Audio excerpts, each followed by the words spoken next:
আসসালামু আলাইকুম। সংবাদে আপনাদের সবাইকে স্বাগত জানাচ্ছি। আমি ফিরোজ তোহা। শুরুতেই আরবে কেবলস সংবাদ শিরোনাম জানিয়ে দেব এই মুহূর্তে হাতে পাওয়া সর্বশেষ গুরুত্বপূর্ণ আপডেট বাংলা সংবাদ। শুরুতেই থাকছে গুলিতে নিহতদের মৃত্যু সনদ পরিবর্তনের নির্দেশ ছিল। বৈষম্য বিরোধী ছাত্র আন্দোলন চলাকালে গুলিতে নিহতদের মৃত্যু সনদ পরিবর্তন করতে চিকিৎসকদের প্রশাসন নির্দেশ দিয়েছিল বলে জানিয়েছেন ঢাকা মেডিকেল কলেজ হাসপাতালের জরুরি বিভাগের চিকিৎসক মোশতাক আহমেদ। তিনি বলেন, গুলির ঘটনাগুলোকে পাশ কাটিয়ে সাধারণ মৃত্যুর বর্ণনা দিয়ে মৃত্যু সনদ তৈরি করতে বলা হয়েছিল। এবার জানাবো রাজশাহীতে সাবেক ছাত্রলীগ নেতাকে পিটিয়ে হত্যা, যা বললেন সজীব ওয়াজেদ জয়। রাজশাহী বিশ্ববিদ্যালয়ের সাবেক ছাত্র আব্দুল আল মাসুদকে হত্যার সঙ্গে জড়িতদের গ্রেপ্তার এবং দৃষ্টান্তমূলক শাস্তির দাবি করেছেন সাবেক প্রধানমন্ত্রী ও আওয়ামী লীগ সভাপতি শেখ হাসিনার ছেলে সজীব ওয়াজেদ জয়। জানাবো এবার সীমান্তে গুলি করে কিশোরের মরদেহ নিয়ে গেল বিএসএফ। ঠাকুরগাঁয়ের বালিয়াডাঙ্গিতে ধানতলা সীমান্তে ভারতীয় সীমান্তরক্ষী বাহিনীর গুলিতে শ্রী জয়ন্ত নামে এক বাংলাদেশি কিশোর নিহত হয়েছে। সোমবার সকালে বালিয়াডাঙ্গি উপজেলার ধনতলা সীমান্তের ৩৯৩ নং পিলার সংলগ্ন এলাকায় ঘটনা ঘটে। এদিকে ভারতীয় বাহিনীকে কেন বাংলাদেশের উপর নজর রাখতে বলা হলো? সাবেক প্রধানমন্ত্রী শেখ হাসিনা ক্ষমতাচ্যুত হবার পর পাল্টে গেছে অনেক হিসাব নিকাশ। বিশেষ করে প্রতিবেশী ভারতের সঙ্গে সম্পর্কটা বিবেচনা করা হচ্ছে নতুন আঙ্গিকে। সম্প্রতি দেশটির প্রতিরক্ষা মন্ত্রী রাজনাথ সিং তাদের সামরিক বাহিনীর শীর্ষস্থানীয় কমান্ডারদের বাংলাদেশে চলমান পরিস্থিতির দিকে নজর রাখতে বলেছেন। এবারে থাকছে সুদহার বাড়িয়েও অধরা মূল্যস্ফীতির লক্ষ্য অর্জন।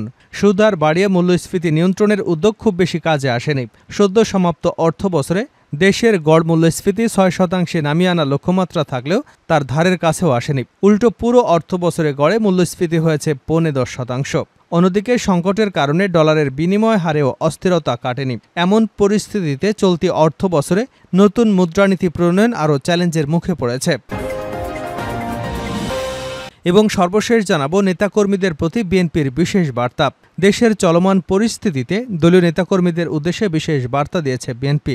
রোববার দলের জাতীয় নির্বাহী কমিটি চেয়ারপারসনের উপদেষ্টা তৃণমূল পর্যায় সংক্রান্ত চিঠি পাঠানো হয়েছে। চিঠিতে উল্লেখ করা হয়েছে, যেহেতু বিএনপি গণসম্পৃক্ত একটি রাজনৈতিক দল, সেহেতু জনগণকে দুর্ভোগের মধ্যে না ফেলে মোটরসাইকেল, বহর বা অন্য কোনো যানবাহনের শোভাযাত্রা পরিহার করতে বলা হয়েছে। চিঠিতে আরও বলা হয়েছে, ইতিমধ্যে লক্ষ্য করা যাচ্ছে ঢাকাসহ সারা দেশে বিভিন্ন এলাকায় বিএনপি এবং এর অঙ্গ ও সহযোগী সংগঠনের নেতাকর্মীদেরকে রং বেরঙের পোস্টার, ব্যানার, ফেস্টুন প্রদর্শন করতে। এটি অত্যন্ত দৃষ্টিকটু, অনভিপ্রেত এবং দলের শৃঙ্খলা পরিপন্থী। দলের অতি উৎসাহী কতিপয় নেতৃবৃন্দ নিজেদের ছবি সম্বলিত পোস্টার প্রকাশ করেছেন এবং ফেস্টুন ও ব্যানার ঝুলিয়ে রাখছেন। এহেন পোস্টার, ব্যানার, ফেস্টুন প্রদর্শন করা থেকে নেতাকর্মীদের বিরত থাকার জন্য নির্দেশ প্রদান করা হচ্ছে। এতক্ষণ শিরোনাম শুনছিলেন, এবার বিস্তারিত। প্রিয় দর্শক, আপনি যদি এই চ্যানেলে নতুন হয়ে থাকেন, ভিডিওটি দেখতে দেখতে চ্যানেলটি সাবস্ক্রাইব করে আমাদের সঙ্গে থাকুন। আর এই ভিডিও সম্পর্কে আপনি আপনার মূল্যবান মতামতটি কমেন্ট বক্সে জানিয়ে দিন। আর হ্যাঁ প্রিয় দর্শক, জানিয়ে দিন ভিডিওটি কোথা থেকে দেখছেন। গুলিতে নিহতদের মৃত্যুর সনদ পরিবর্তনের নির্দেশ ছিল। বৈষম্য বিরোধী ছাত্র আন্দোলনের সময় গুলিতে নিহতদের মৃত্যুর সনদ পরিবর্তন করতে চিকিৎসকদের প্রশাসন নির্দেশ দিয়েছিল বলে জানিয়েছেন ঢাকা মেডিকেল কলেজ হাসপাতালের জরুরি বিভাগের চিকিৎসক মোশতাক আহমেদ। তিনি বলেন, গুলির ঘটনাকে পাশ কাটিয়ে সাধারণ মৃত্যুর বর্ণনা দিয়ে মৃত্যুর সনদ দিতে বলা হয়েছিল। রোববার বিশ্ব সাহিত্য কেন্দ্র মিলনায়তনে হেফাজতে নির্যাতন এবং দায়বদ্ধতা ও প্রতিবন্ধকতা প্রতিকার শিরোনামে অনুষ্ঠিত মত বিনিময় সভায় ডাক্তার মোশতাক এসব কথা বলেন। ঢামেকে এত লাশ ধারণের সক্ষমতাও ছিল না বলে উল্লেখ করেন ডাক্তার মোশতাক। হেফাজতে নির্যাতনের শিকার ব্যক্তিদের বিষয়ে তিনি বলেন, অধিকাংশ ক্ষেত্রে পুলিশি মামলায় রিমান্ডের শিকার ব্যক্তিদের দায়িত্বরত চিকিৎসক মানসিক ও শারীরিক চিকিৎসা দেওয়ার চেষ্টা করেন। তথাপি একটি গবেষণায় দেখা গেছে মাত্র ২০% মানুষ পরে স্বাভাবিক জীবনে ফিরে আসতে পারে। বাকিরা শারীরিকভাবে সুস্থ হলেও মানসিকভাবে ট্রমার শিকার হয়ে বেঁচে থাকেন। তিনি বলেন, সম্প্রতি একটি ঘটনা আমি শেয়ার করতে চাই। আজিমপুরে একজন ভদ্রলোক মারা গেছেন গানশট ইনজুরিতে। সেটা বলা হয়েছিল আমাদের, পুলিশের গুলিতে মারা গেছে, এটা ডেথ সার্টিফিকেটে লেখা যাবে না, লিখতে হবে তিনি অ্যাক্সিডেন্টালি মারা গেছেন। এমন নির্দেশনা কে দিয়েছিল জানতে চাইলে মোশতাক আহমেদ বলেন, এটা হসপিটাল অথরিটি। রাজশাহীতে সাবেক ছাত্রলীগ নেতাকে পিটিয়ে হত্যা, যা বললেন সজীব ওয়াজেদ জয়। রাজশাহী বিশ্ববিদ্যালয়ের সাবেক ছাত্র আব্দুল আল মাসুদকে হত্যার সঙ্গে জড়িতদের গ্রেপ্তার এবং দৃষ্টান্তমূলক শাস্তির দাবি করেছেন সাবেক প্রধানমন্ত্রী আওয়ামী লীগ সভাপতি শেখ হাসিনার ছেলে সজীব ওয়াজেদ জয়। সোমবার নিজের ভেরিফাইড ফেসবুক পেজে তিনি এ দাবি করে একটি পোস্ট দিয়েছেন। যুক্তরাষ্ট্র প্রবাসী জয় তার স্ট্যাটাসে দাবি করে বলেন, জামায়াত শিবির তার এক পা কেটে নিয়েছে 2014 সালে। তখন বাকি হাত পাগুলো রকও কেটে দিয়েছিল। 10 বছর ধরে পঙ্গু জীবনযাপন করছিল আব্দুল আল মাসুদ। গত 3রা সেপ্টেম্বর একটি ফুটফুটে কন্যা সন্তানের বাবা হয়েছিলেন তিনি। জয় আরও লেখেন, মেয়ের জন্য ঔষধ আনতে রাজশাহীতে বাড়ির পাশের ফার্মেসিতে গিয়েছিল মাসুদ, আর সেখানেই তাকে নির্মমভাবে হত্যা করেছে জামায়াত শিবিরের সন্ত্রাসীরা। মৃত্যুর সময় এক ফোঁটা পানি চেয়েছিল, তাও দেয়নি। আকুতি মিনতি করে বলেছিল, আমার 4 দিন বয়সে একটি সন্তান আছে। কিছুই তাদের মন গলাতে পারেনি, কারণ মাসুদ একসময় ছাত্রলীগের রাজনীতি করতেন। শিবির ক্যাডার এবং রাজশাহী বিশ্ববিদ্যালয়ের সমন্বয়ক সালাউদ্দিন আম্মার এই হত্যার নেতৃত্ব দিয়েছেন এমন অভিযোগ তুলে জয় বলেন, আমি মাসুদের আত্মার মাগফিরাত কামনা করছি এবং অবিলম্বে ঘাতকদের গ্রেপ্তার ও দৃষ্টান্তমূলক শাস্তির দাবি করছি। এর আগে গত শনিবার রাতে শিশু সন্তানের জন্য ঔষধ কিনতে বিশ্ববিদ্যালয় সংলগ্ন নগরীর বিনোদপুর এলাকায় যান আব্দুল আল মাসুদ। গত 5 আগস্ট ছাত্র জনতার উপর হামলার অভিযোগে মাসুদের উপর হামলা করা হয়। পরে একদল শিক্ষার্থী তাকে প্রথমে মতিহার থানায় নিয়ে যান, কিন্তু মতিহার থানায় 5 আগস্টের সহিংসতায় কোনো মামলা নেই, তাই বোয়ালিয়া থানায় আনা হয়। সেখানে যেন কোনো সহিংসতার মামলায় গ্রেপ্তার দেখানো হয়, কিন্তু তার শারীরিক অবস্থা গুরুতর দেখে সেনাবাহিনীর সহায়তায় রাজশাহী মেডিকেল কলেজ হাসপাতালে নেওয়া হয়। সেখানেই তিনি মারা যান। মাসুদের গ্রামের বাড়ি চাঁপাইনবাবগঞ্জ জেলার শিবগঞ্জ উপজেলায়। তার বাবা নেই, মা শয্যাশয়ী। এবার সীমান্তে গুলি করে কিশোরের মরদেহ নিয়ে গেল বিএসএফ। ঠাকুরগাঁওয়ের বালিয়াডাঙ্গি ধানতলা সীমান্তে ভারতীয় সীমান্তরক্ষী বাহিনীর গুলিতে শ্রী জয়ন্ত নামে 15 এক বাংলাদেশি কিশোর নিহত হয়েছে। সোমবার সকালে বালিয়াডাঙ্গি উপজেলার ধনতলা সীমান্তের 39 নম্বর পিলার সংলগ্ন এলাকায় ঘটনা ঘটে। এদিকে স্বজনরা জানান, গুলি করে জয়ন্তের মরদেহ বিএসএফ নিয়ে গেছে। নিহত জয়ন্ত লাহাড়ি ধনতলা ইউনিয়নের বটতলী গ্রামের মহাদেবের ছেলে।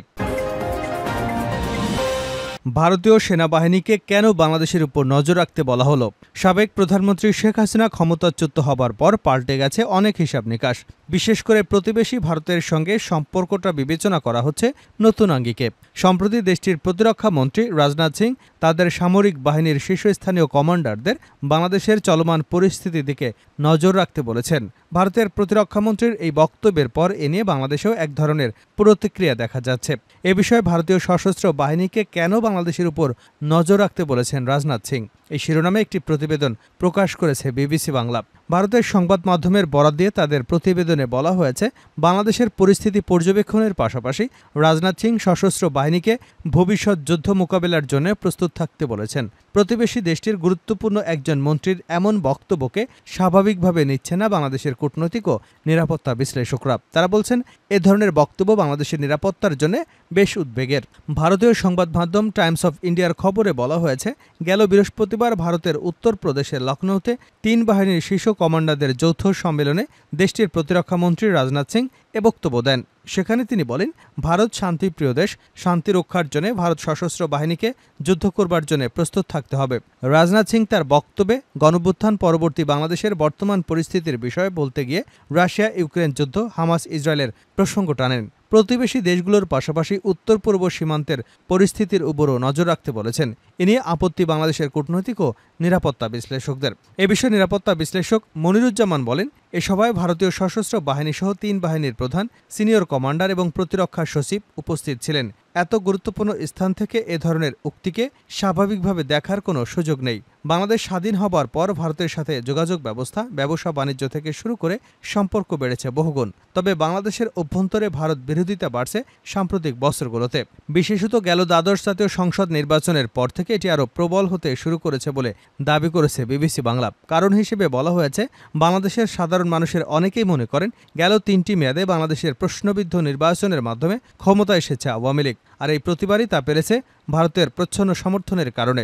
এদিকে বাংলাদেশের স্বরাষ্ট্র উপদেষ্টা অবসরপ্রাপ্ত লেফটেন্যান্ট জেনারেল মোহাম্মদ জাহাঙ্গীর আলম চৌধুরী বিজিবির সদস্যদের বলেছেন, সীমান্তে পিঠ দেখাবেন না, নিজেদের উপর অর্পিত দায়িত্ব পালন করতে হবে। বিজিবির মূল দায়িত্ব সীমান্ত সুরক্ষা করা। নেতাকর্মীদের প্রতি বিএনপির বিশেষ বার্তা। দেশের চলমান পরিস্থিতিতে দলীয় নেতাকর্মীদের উদ্দেশ্যে বিশেষ বার্তা দিয়েছে বিএনপি। রোববার দলের নির্বাহী জাতীয় কমিটি, চেয়ারপারসনের উপদেষ্টা, তৃণমূল পর্যায়ে এই সংক্রান্ত চিঠি পাঠানো হয়েছে। দলের সিনিয়র যুগ্ম মহাসচিব রুহুল কবির রিজভী স্বাক্ষরিত ওই চিঠিতে উল্লেখ করা হয়েছে, এতদ্বারা বাংলাদেশের জাতীয়তাবাদী দল বিএনপি এবং এর অঙ্গ ও সকল সহযোগী সংগঠনের নেতৃবৃন্দ সহ সংশ্লিষ্ট সকলের অবগতির জন্য নির্দেশক্রমে জানানো যাচ্ছে যে আপনাদের অধীনস্থ কোনো ইউনিট সাংগঠনিক কাজে উদ্দেশ্যে সফরকালে কোনো ধরনের মোটরসাইকেল, বহর ও কার সহ অন্য কোনো যানবাহনের শোভাযাত্রা পরিহার করতে হবে। এ সমস্ত শোভাযাত্রার কারণে পাশ দিয়ে চলাচলরত সাধারণ মানুষের যানবাহন, পথচারীদের যাতায়াতে ভয়ঙ্কর বিঘ্ন ঘটে। যে এলাকায় সাংগঠনিক সভা, কর্মী সভা অথবা জনসভা অনুষ্ঠিত হয়, ওই এলাকায় ঊর্ধ্বতন নেতাদের আগমন ঘটলে শোভাযাত্রার কারণে প্রচণ্ড যানজটের সৃষ্টি হয় এবং মানুষকে চরম দুর্ভোগ পোহাতে হয়, যা কোনোভাবে কাম্য হতে পারে না। চিঠিতে উল্লেখ করা হয়, যেহেতু বিএনপি গণসম্পৃক্ত একটি রাজনৈতিক দল, সেহেতু জনগণের দুর্ভোগের মধ্যে না ফেলে মোটরসাইকেল, বহর বা অন্য কোনো যানবাহনের শোভাযাত্রা পরিহার করার জন্য নির্দেশনা দেওয়া হলো। চিঠিতে আরও বলা হয়েছে, ইতিমধ্যেই লক্ষ্য করা যাচ্ছে ঢাকা শহর সারা দেশে বিএনপি এবং এর অঙ্গ ও সহযোগী সংগঠনের নেতাকর্মীকে রং বেরঙে পোস্টার, ব্যানার, ফেস্টুন প্রদর্শন করতে। এটি অত্যন্ত দৃষ্টিকটু, অনভিপ্রেত এবং দলের শৃঙ্খলা পরিপন্থী। দলের অতি উৎসাহী কতিপয় নেতৃবৃন্দ নিজেদের ছবি সম্বলিত পোস্টার প্রকাশ করছেন এবং ফেস্টুন, ব্যানার ঝুলিয়ে রাখছেন। এহেন পোস্টার, ব্যানার, ফেস্টুন প্রদর্শন করা থেকে নেতাকর্মীদের বিরত থাকার জন্য নির্দেশ প্রদান করা যাচ্ছে।